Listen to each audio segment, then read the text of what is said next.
አረ ይሄን ሰውዬ አንድ በሉልን ወገን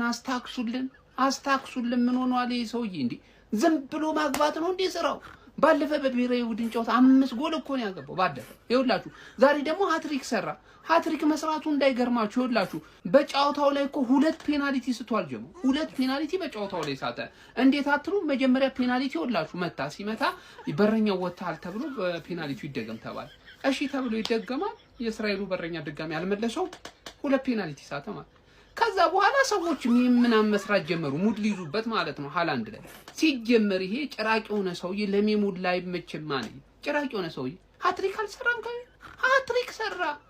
እንዴ ከዛ ቡድኑ 5-0 እስራኤልን አሸነፈ ማን ይሄ ሰውዬውን እንዴት ነው ማለት ዘንድሮ አሁን ያሉት አጥቂዎች ፕሪሚየር ሊጉ ላይ አሁን ወደ ሊቨርፑል አይዛክ ሄዷል ኢኪቲኪ ያለ እነ ቪክቶር ዮኬሬሽ ምናምን አሉ አሁን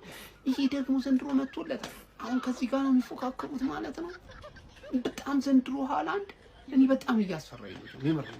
በጣም ማለት ነው አለማንኛውም በአውሮፓ ደረጃ ራሱ እኔ ኪሊያንን በጣም እየጠበቅኩት ነበር ይሄ ልጅ ራሱ እንደ ቀልድ የሚታይ አይደለም ዘንድሮ ይችላል ልጁ በእውነት አንበሳ ይመቻቹ ጀማው